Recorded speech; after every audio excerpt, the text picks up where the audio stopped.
May mga times sa buhay natin, pinanghihinaan tayo ng Lord. May mga times sa buhay natin, mga kapatid, naagaw na ng atensyon natin ang social media. May mga times sa buhay natin, wala na tayong amor sa paglilingkod sa Panginoon. Tatabunan tayo ng mga alalahanin sa buhay kaysa manalangin at pagbasa ng kanyang salita. Na ang resulta minsan, nagiging dry tayo, mga kapatid. Na kahit gaano kaganda ang pagpupuri sa Diyos, kahit gaano kaganda at paghandaan ang mga awitin sa Panginoon, never mong maramdaman, never kang makapunta sa paanan ng pagpupuri at puso ng pagsamba sa Panginoon.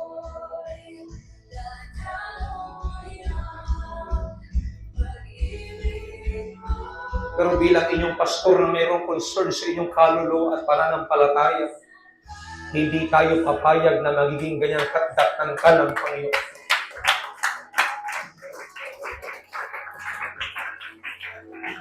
May mga time na tayo ay mga nangaral. Pero may mga time din pala na kailangan natin ng ganitong bagay. Huminto muna saglit. Mag-reflect muna saglit. I-check muna saglit ang ating puso. Dahil magiging sayang nga naman ang mga bagay na hinanda ng Panginoon mula sa kanyang mga salita. Kung ang puso natin ay barado na at kinakain na ng maling sistema. Kanina, sa aking pag-iikot, mga kapatid, I thank God. Kasi meron pa pala, akala ko wala na.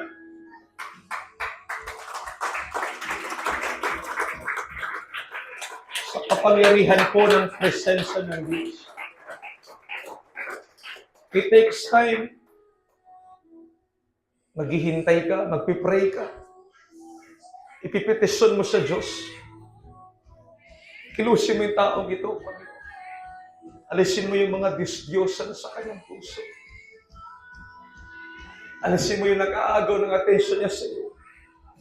Kung may humahad lang para hindi niya na maramdaman ang iyong presensya, Lord.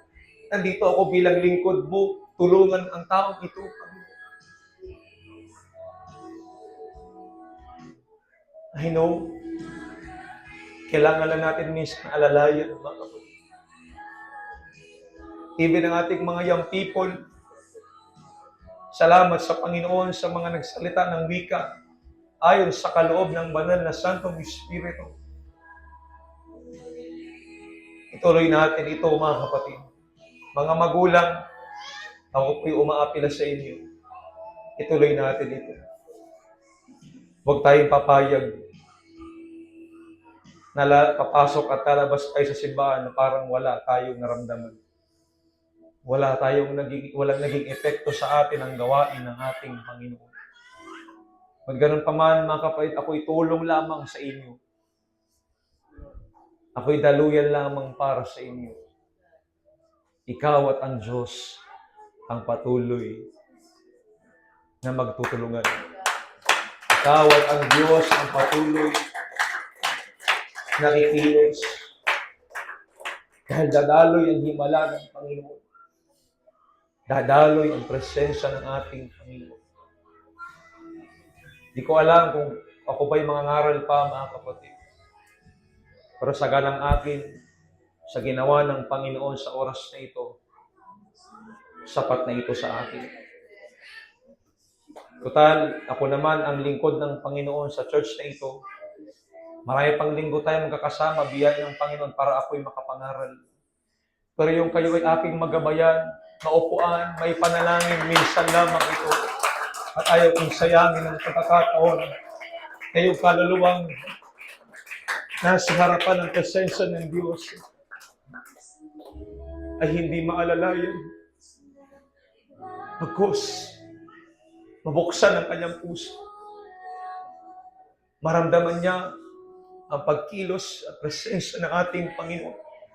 At higit sa lahat, muli niyang maranasan ang magsalita ng wika.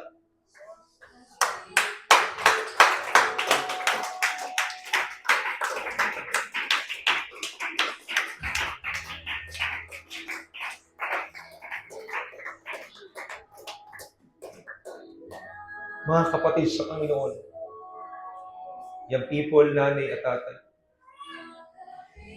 mahal kayo ng Diyos. Kaya mayroon kong ganitong bahagi ng ating gawain dahil mahal kayo ng Diyos.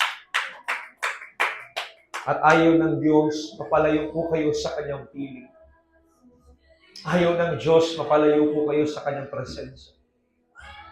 Tinawag ng Diyos ang lugar na ito. Tinawag ng Diyos ang mga tao sa lugar na ito na naglilingkod. At nais ng Panginoon, manatili yung galak, manatili yung sigla, na kahit sa gitna ng problema, payapa ang kanyang puso.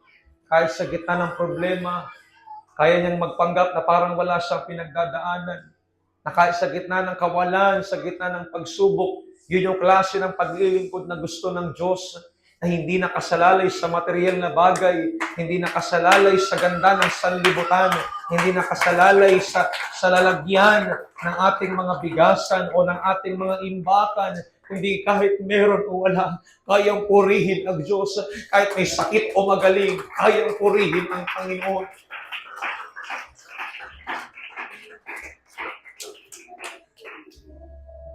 Kung meron man po akong ihingi ng paumanhin sa inyo, yun po ay ang matagal nating pagpupuri sa Panginoon. Yun po ay ang ganitong klase ng pagsamba natin sa Diyos. Pero ganun pa man, nalalaman ng Diyos ang aking layunin. Ito'y para sa inyo mga kapatid. Ito'y sama-sama natin pagtutulungan upang muli tayong makakonekta sa presensya ng ating Panginoon. Sapagkat ang sabi ng Biblia sa Efeso Kapitulo 4, mga kapatid, huwag natin pighatiin ang Espiritu Santo sapagkat siyang tatak sa atin ng Diyos ang katibayan na tayo ay tutubusin ng ating Panginoon. Church, tayo ay nasa larawan ng 10 dalaga, kagaya ng 5 dalaga na nagpapatuloy na merong ilawan at merong langis. Kaya kung bakit may ganitong paglilingkod, ay gusto ng Panginoon, meron tayong baon-baon langis, meron tayong extra langis, dahil malapit na 10 mali. Hallelujah, Shataya. Thank you, Jesus. Hindi na ito yung panahon na tayo magpapahina-hina. Ito yung panahon na tayo magpapatuloy sa paglilingkod sa Kanya. Pinibigyan ka ng langis ng Panginoon. Pinibigyan tayo ng Diyos ng langis, ng sisidlan. Huwag mong sayangin ng pagkakataon. Huwag mong sayangin ng bawat linggo. Ibigay mo ang todo kong pupuri at pagsamba sa atin. Dahil malapit na siyang bumalik. At ito yung instruction niya sa iglesia ito. Babalik ako, pero dapat may langis tayo.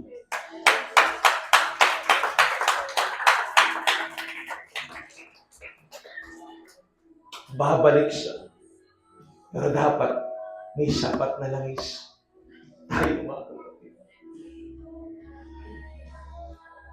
At higit sa lahat, gagamitin kayo ng Panginoon. Gagamitin tayo ng Diyos, mga kapatid. Kaya kailangan natin ang presensya ng Diyos, ang renewal ng Espiritu Santo ng ating Panginoon. Hallelujah. Sapagkat gagamitin tayo ng ating Panginoon.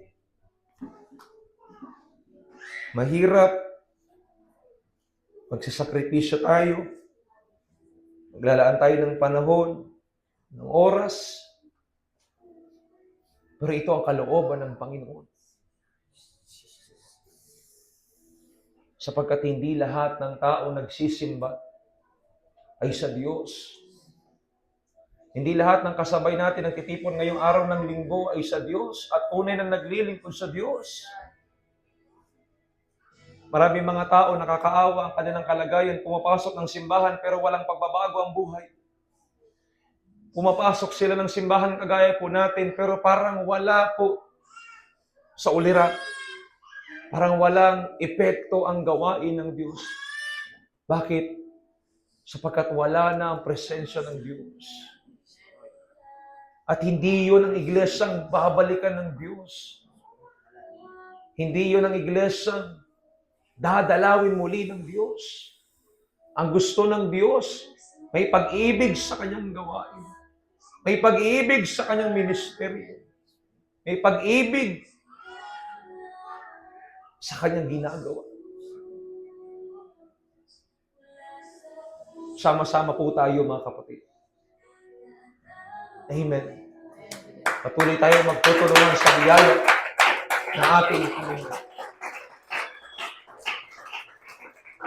And again, I appeal sa mga magulang. Huwag niyong hayaan matapos lang ang linggong ito sa simbahan lang. Upuan niyo ang mga anak niyo. There's more in them. Meron pa sa buhay nila mga kapatid. Na-witness ko yan kanina. Yung parang tuod na. Yung parang bato na ang puso. Muling kinatagpo ng Diyos. Yes. There's more in Jesus Christ. Meron pang pag-asa sa Panginoon. Hiling ko lang po yan sa inyo mga magulang. Huwag lang po magtapos ang lahat sa church. 6 na araw po muli ang lilipas bago po tayo muli magkatipon-tipon bilang pangkalahatan. Kailangan po nila ng inyong gabay. Kailangan po nila ng inyong tutok. Upang pagpasok muli nila sa susunod na linggo sa iglesia ito, alam nila kung anong gagawin nila. Purihin ang ating Panginoon. Nung ma-witness ko kanina, yung ganung bagay, sabi ko, hindi ko ito ititigil. Kung kinakailangan mas-supplement ito sa mga iba pang gawain, sa mga susunod pang linggo, mas maganda. Magabayan ang bawat isa sa atin. Hindi lang po yung people, kundi mga nanay at tatay din.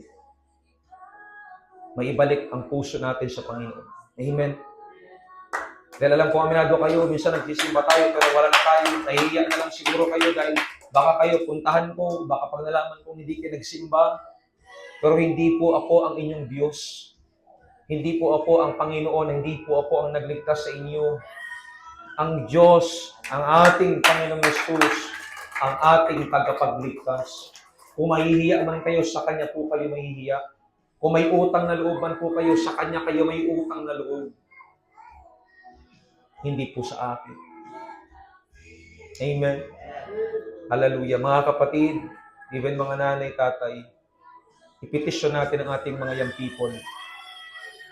So kung hingi ng inyong tulong para sa kanilang mga buhay, ipetisyon natin sila mga kapatid.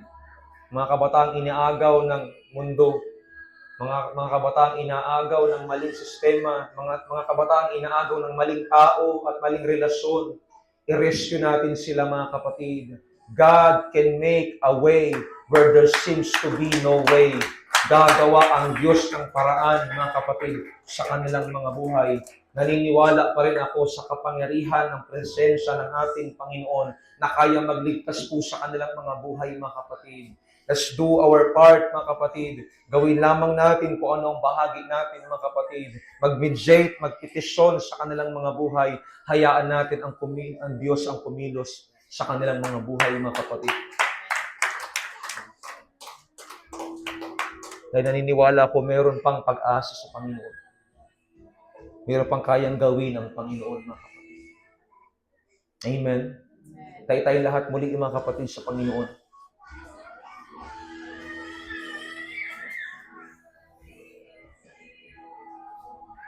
I know, familiar po sa inyo itong awit na ito, mga kapatid. Amen. Ginagamit natin ito sa ating mga devotion.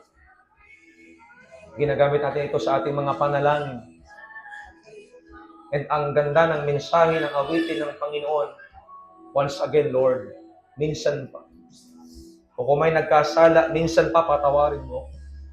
Ako may nanghina, minsan pa ako'y palakasin mo. Ako may nakalimot, minsan pa ako'y paalalahanan. Ako may nawaglit na walay, minsan pa ako'y ibalik. At muli nating namnamin ang mensahe ng awitin, mga kapatid, sa Panginoon.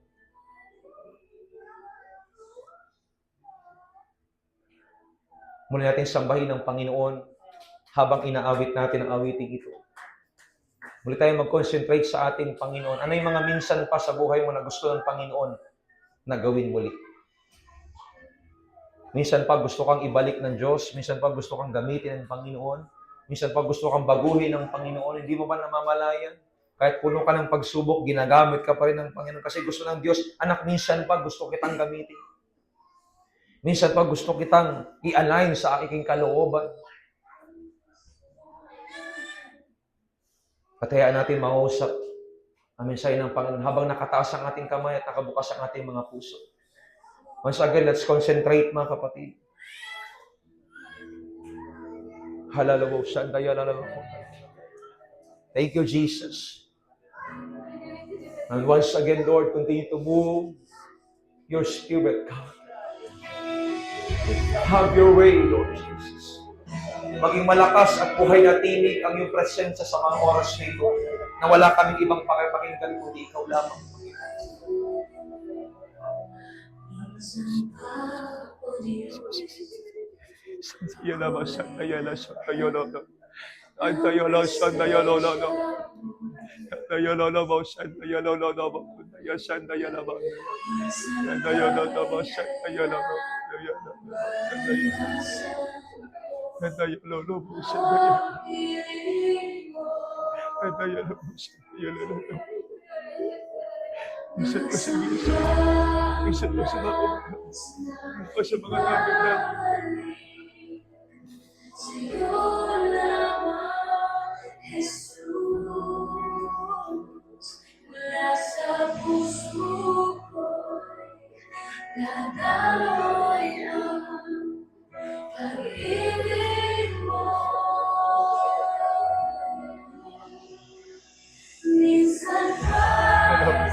Ibalik mo yung sigaw nila sa pag-ibig ko.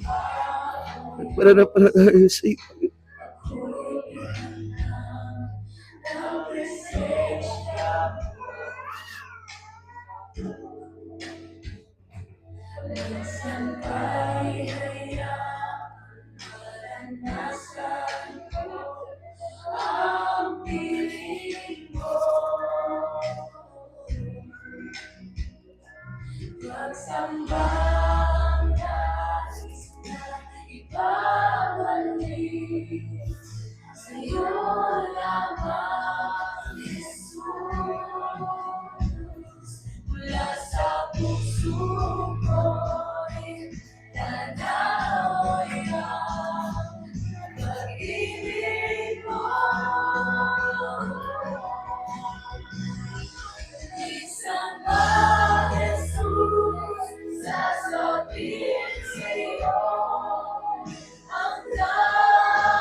pagsamba ang nais ibabalik sa iyo lamang, Jesus.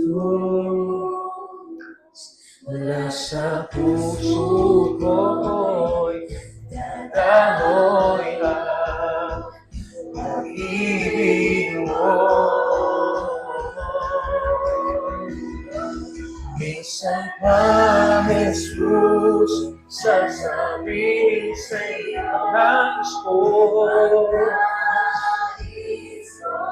Kaya sige, sabihin natin sa Panginoon, makapili ka, muli umiyak nito, uhaw na puso ko. Di ko kayang mapilit man lang, iniwan ang piling mo. Mulit muli ay babalik sa'yo.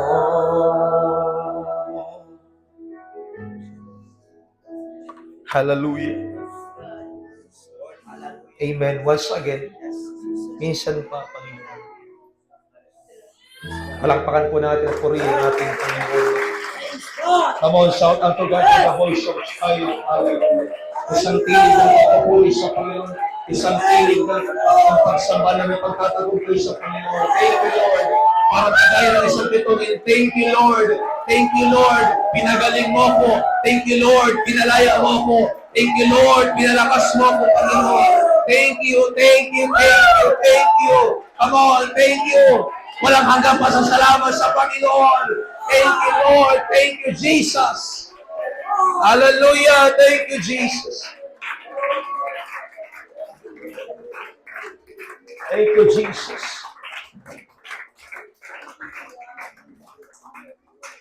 Muli po tayo manalangin sa Panginoon, isang panalangin ng pasasalamat. Muli po natin itaas ang ating kamay sa Panginoon.